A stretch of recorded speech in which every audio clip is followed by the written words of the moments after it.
శ్రీమాత్రే నమః. లలితా సహస్రనామ పారాయణలో భాగంగా ఈరోజు అమ్మవారి నామం 538వ నామం, రెండక్షరాల నామం మేధ. ఈ నామంతో అమ్మవారికి నమస్కారం చేసుకున్నప్పుడు ఓం మేధాయై నమః అని చెప్పుకోవాలి. మేధ అంటే బుద్ధి విశేషము. మతి వల్ల వచ్చిన దాన్ని మేధ అన్నారు. ధారణ శక్తి కలిగిన దాన్ని బుద్ధిని కూడా మేధ అన్నారు. తనే బ్రహ్మ అనేటువంటి విషయాన్ని గుర్తుంచుకోవడాన్ని మేధ అంటారు. అంటే ఎన్నో రూపాలతో ఉంటూ ఎన్నో నామాలతో పిలువబడుతూ ఎన్నో జన్మలు ఎత్తినా ఇవన్నీ తాత్కాలికం. బ్రహ్మ యొక్క శాశ్వతమైన అంశ తనే అని గుర్తుండేటువంటి బుద్ధి విశేషాన్ని మేధ అంటారు.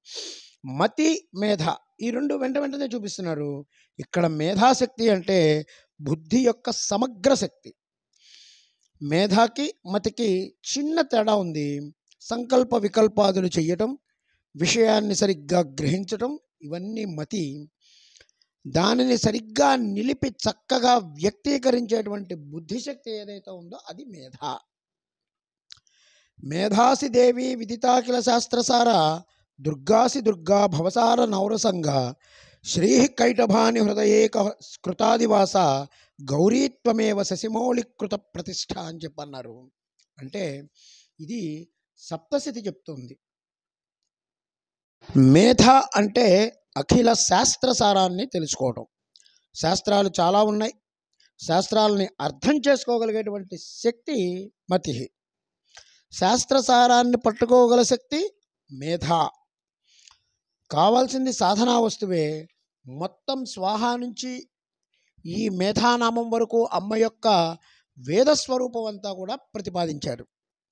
కర్మకు సంబంధించినటువంటి స్వాహ, స్వధ, జ్ఞానానికి సంబంధించినటువంటి మతి, మేధ.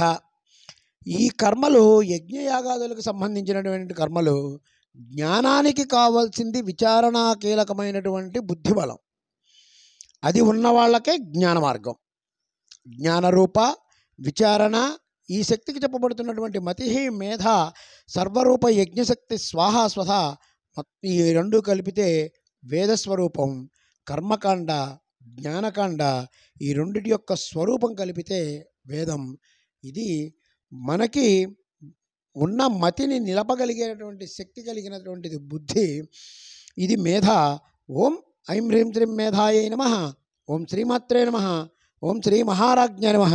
శ్రీమత్ సింహాసనేశ్వర్యై నమః.